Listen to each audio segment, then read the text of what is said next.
hand laid itself on his shoulder. Naruto looked up to see Kakashi smiling down on him.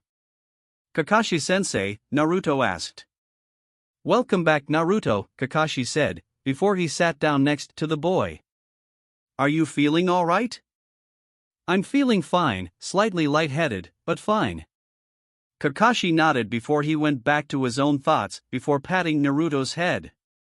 "That's good, Naruto."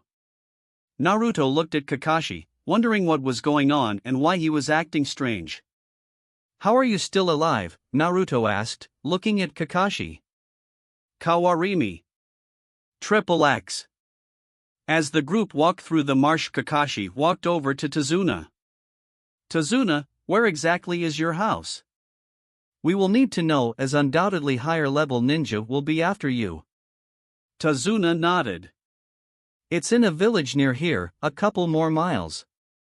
However, before Kakashi could respond, Naruto threw a kunai at a nearby bush. This action caused everyone to jump intensity, ready for a battle. The Jinchuriki walked over to the bush.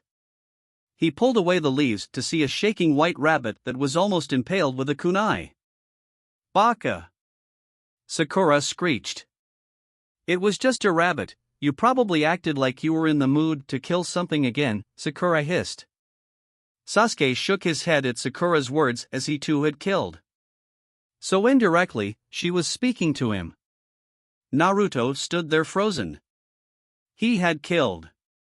He had killed, under the Kyuubi's influence, but he had still killed. Naruto stood there frozen and looking at his hands, a horrified look on his face.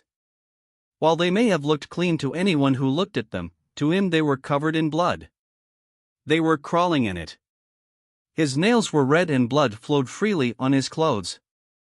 Naruto screamed, falling on his hands and a horrified look on his face. Sasuke wanted to do the same as he could relate to the blonde. However, he now understood what being a shinobi really required. It was either kill or be killed. Sasuke had to get his revenge before he would roll over and die. Plus, his brother had did it to his whole entire clan without remorse, so if he could cope, so could Sasuke. Kakashi sighed and glared at Sakura, who stood there not understanding what she had done. Kakashi walked up to Naruto and put his hand on his shoulder. With that one simple gesture, Naruto sat there on the ground, tears flowing from his eyes. He was bawling, and no one knew exactly what to say. That was until Sasuke looked closer at the rabbit that had actually come up to Naruto's leg and began nuzzling him in a sign of comfort. Wait, those types of rabbits don't live here normally. The color's off, and it's not winter yet, which means. Sasuke let the sentence drag out. Substitution. Kakashi hissed, grabbing Naruto and Tazuna before pulling them to the ground. Get down. Sasuke grabbed Sakura and shot to the ground as a massive cleaver flew over their heads before embedding itself in a tree. A figure jumped onto the cleaver. The figure was tall and noticeably muscular with pale skin, short spiky black hair, brown eyes, and small eyebrows. The figure was undoubtedly male. He wore a mask made of bandages over the bottom half of his face. He wore a forehead protector that had a slash through it, the sign of a rogue ninja, which was sideways on his head. The man was shirtless, with his chest only covered by a belt to which he attached the cleaver when he wasn't using it, wearing baggy pants with the striped pattern that was typical of a Kirigakure ninja and mimetic wrist warmers that extended up to his elbows, with matching leg warmers. The blade he held was an intimidating sight without him. It had two cutouts, a circle close to the top and a semicircular one nearer to the handle, that made the sword look like it was for decapitation. It had a notch that allowed a strap to be wrapped around the weapon, making it easier to carry, as if looked exceedingly heavy. It had an extremely long handle which was also detachable to further aid transportation and could reattach for combat. "Who are you?" Sasuke questioned. However, his nerves were unprepared for Kakashi to start leaking massive amounts of killer intent. Sakura, Sasuke, Naruto, get into formation. Sasuke and Sakura immediately jumped into the formation around the bridge builder. The former unleashed his newly acquired dojutsu, which caught everyone's attention bar Sakura. However, Naruto and Kakashi decided they would comment upon it later. Zabuza Momochi, or would you prefer to be called the Kirigakure no Kijin, demon of the hidden mist? Kakashi asked. I don't really care. Kakashi Hatake, otherwise known as Sharingan no Kakashi, Kakashi of the Sharingan, or Kopi Ninja no Kakashi, Copy Ninja Kakashi. Why are you here? Kakashi asked. I think you know. I'm here for the bridge builder. A man like you is working under scum like Gato? Zabuza shrugged. Kakashi got it then. He protects you from the hunter nin that are after you, doesn't he? Zabuza just hopped of the sword, yanking it from the tree on his way towards the ground before landing easily. Kirigakure no Jutsu, ninja art, hidden mist jutsu. Kakashi growled and grabbed his forehead protector as mist began to roll in, cloaking the area. Oh, so I get to see it, the famous Sharingan, used by the man who wields 1000 jutsu. Sasuke paused at that. Kakashi had the Sharingan? Impossible. The Sharingan was only able to be manifested in Uchiha. Someone who wasn't in the clan shouldn't be able to use it. The only logical explanation, if that man was telling the truth, was that Kakashi was a long-lost Uchiha clan member. Meaning that Sasuke had family still, he wasn't the last Uchiha. The Sharingan, Sasuke whispered before his body froze, all thoughts of his dojutsu forgotten. He felt it now. The killing intent of the two Jonin-level ninja. It was intense, too intense for him to handle.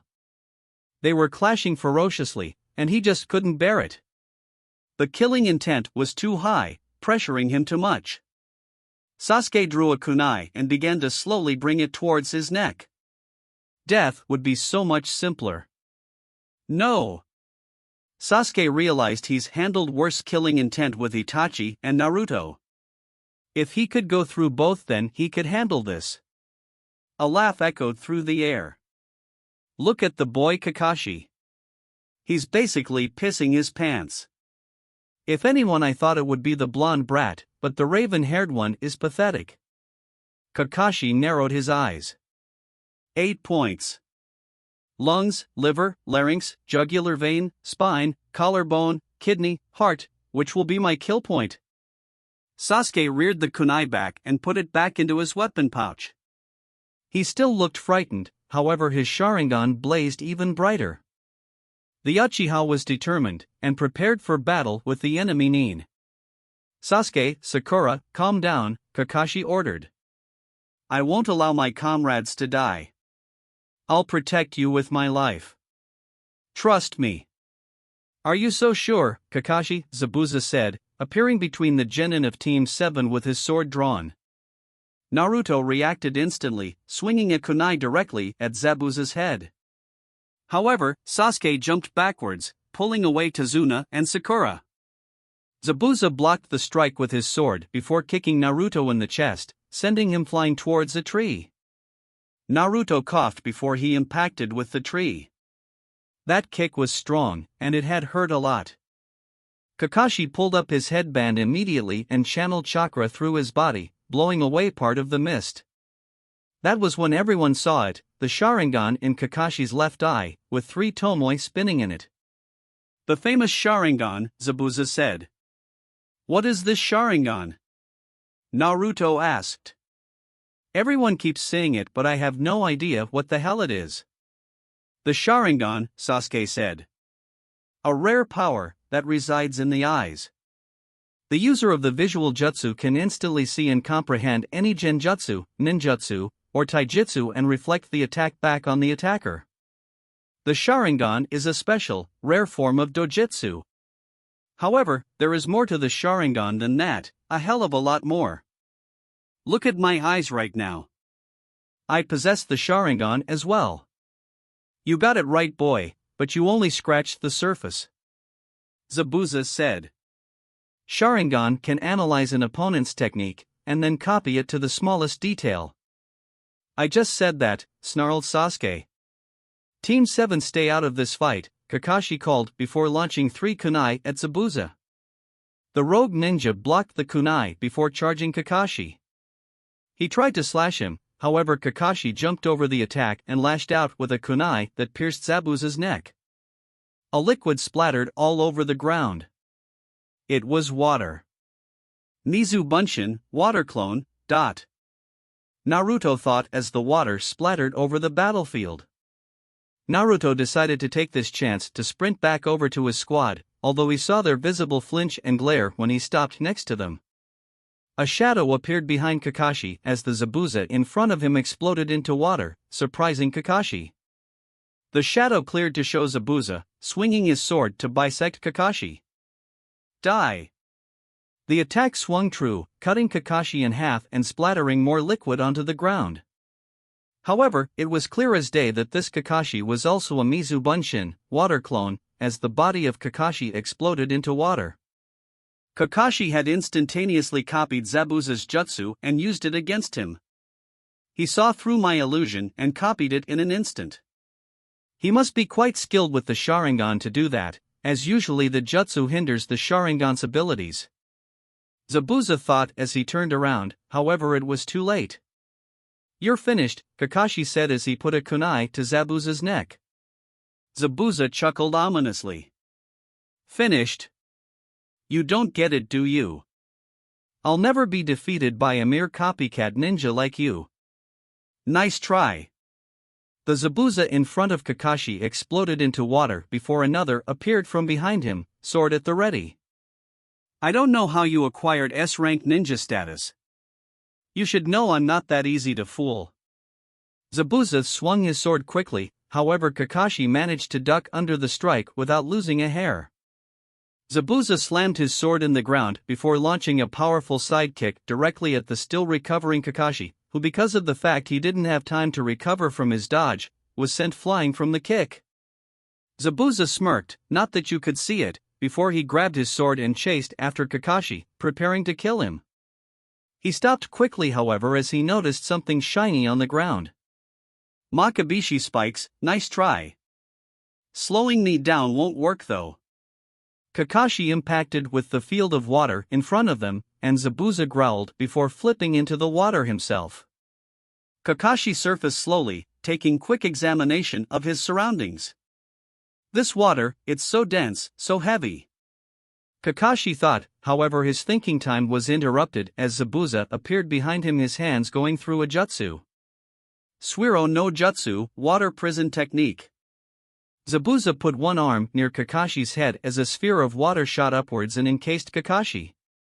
An inescapable prison of water, Kakashi, how will you survive? This prison is made of water, but harder than steel. It's hard to fight when you can't move. Now, on to your little friends. Mizu Bunshin. Water rose up next to Zabuza, forming a water-made clone of him. The clone walked towards Naruto, Sasuke, and Sakura, before stepping onto dry land and stopping. You think wearing a headband makes you a ninja? When you've hovered between life and death so many times that it doesn't faze you, you may be called a ninja. When you've become so deadly that your profile has been entered into my bingo book, then you may have earned the title ninja. But to call upstarts like you ninja is a joke. You're just brats. Zabuza disappeared, reappearing in front of the trio before swinging his sword, the blunt side of it, towards them and sending the three flying. However, Sasuke grabbed onto Tazuna at the last moment, saving the bridge builder's life. I think I'll play with you for a while, Zabuza said as he walked towards them again. Run, Kakashi said. This battle ended the moment I got caught. He's using power to keep me locked in this prison, so he can only fight with that clone. But the clone can't go far from the real body, so run. Running will lead to our deaths. You're right, this battle ended when you got caught off guard. So why not start another one, Sasuke thought before charging Zabuza and launching shuriken at him. Zabuza just growled in annoyance before batting the shuriken away with his sword. However, before Zabuza could see again, Sasuke jumped in the air, coming down on top of him, but Zabuza had expected this. Easy, Zabuza thought, grabbing Sasuke's throat the second the boy yelled out one name. Naruto. Zabuza threw Sasuke just as another boy, Naruto, appeared right next to him, hand aiming for his gut. Fuinjutsu, Mahi Shiru, Sealing Technique, Paralysis Seal. Zabuza easily dodged the strike before kicking Naruto into Sasuke's body. The Uchiha with his Sharingan, however, avoided Naruto's flying body. Sasuke. Naruto. Sakura shouted. The Kunoichi started to do an earth jutsu, when she realized that there was no earth to do her jutsu on. Damn it, I'm essentially useless, Sakura thought. Naruto and Sasuke stood up, however Naruto took a couple steps forward and drew a kunai before pointing it at Zabuza. This action surprised not only Sasuke, who was preparing to launch another attack at Zabuza, but also Tazuna and Sakura. Hey you, the freak with no eyebrows. Put this in your bingo book, the ninja that will become Hokage of the village hidden in the leaves, he never backs down. His name's Naruto Uzumaki. Zabuza just chuckled, but anyone could see Naruto was dead serious. Maybe I misjudged this kid, Tazuna thought. There's the old Naruto. Whatever possessed him is gone, the real Naruto is back. Let's show Zabuza that. Besides, once Naruto himself figures out what possessed him, I'm sure he'll tell us. I've also killed and had the same rage he did, just mine was more controlled. Sasuke thought as he too drew a kunai. Sakura, stay back, Naruto and I will handle this. There is no earth for you to do jutsu on. Besides, we don't need another casualty since Kakashi is trapped. Alright Sasuke, let's get wild. Naruto roared. Big words for a little man, you think you can play my game? Zabuza asked. Naruto smirked. Your game? Sorry, but you're playing ours. Zabuza burst into laughter. You really haven't learned anything, have you? Still playing your little game, pretending to be ninja. When I was your age, this hand had already crushed many opponents. Zabuza, the demon of the mist, Kakashi said. Zabuza chuckled. I'm honored. I was in your bingo book after all, truly it warms my non-existent heart. Long ago, Kakashi began. In Kirigakure, also known as the Blood Mist Village, before a student could become a ninja there was one final test. You know about the graduation exam? Zabuza said. Naruto looked confused. So, we had graduation exams too. Zabuza chuckled again. Did you have to kill the other students to pass? Naruto, Sasuke, and Sakura all paled. Imagine it. Young ninja like you, eating together, training together, and then comes the final exam, when you change the rules. Kill or be killed. You can't stop while your opponent still breathes. He was your friend, he shared your dreams. But now, he was a threat. 10 years ago, Kakashi said. The graduation exam changed. 1 year before a dark evil filled the school with terror. What terror? Sakura asked. What evil? Without pause or hesitation, a young boy who wasn't even a ninja approached the class and took down over 100 other students. Zabuza said. It felt so good. Naruto, Sasuke, and Sakura all paled, realizing what Kakashi meant. Zabuza was that boy, he was a true-blood killer. You're nothing. Naruto growled and charged. Whatever. Kagebunshin no Jutsu. Multiple Narutos appeared from thin air, surrounding Zabuza, and causing him to raise one of his ridiculously small eyebrows. Shadow clones in these numbers? Impressive. The clones drew a massive amount of shuriken before launching them at Zabuza, followed by an armada of smoke pellets. While Zabuza either blocked or avoided the shuriken that bombarded him from both sides, the pellets soon obscured his vision, not that it mattered. I'm used to fighting without sight, boy. Zabuza roared. Naruto smirked as he came down from the sky and Sasuke came at Zabuza from the front. Futon, Kuki no Yuzu. Naruto flew through the hand seals before slamming his hand on his stomach, basically vomiting up the ever-growing ball of air. Katan, Gokaku no Jutsu. Sasuke roared, sending the spiraling ball of flames towards the ball of smoke. Naruto, however, wasn't done, and threw something into the air vortex that it shredded before continuing on its merry way. The vortex and ball of flame impacted with the smoke cloud at the same time, causing a massive explosion of fire. However, the attack didn't stop there and it pushed through the cloud, headed directly towards Zabuza. Shit, the man thought as he felt his clone collapse. I can't stop that without using two hands. Zabuza pulled his hand from the watery prison before flowing through hand seals. However, that didn't happen as Kakashi kicked Zabuza before diving underwater as the firestorm reached the lake. A massive explosion of steam occurred, hiding the battle from view.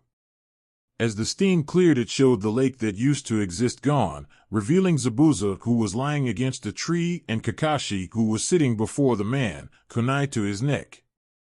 Game over. Damn, Zabuza thought, thinking back on what happened.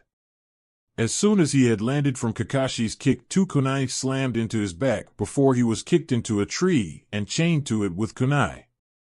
Kakashi then slammed his head back on the tree, stunning him before putting a kunai at his neck. Two Senbon flew through the air, impacting with Zabuza's neck. Kakashi looked up at the perpetrator, glaring at him suspiciously before realizing the uniform the person wore.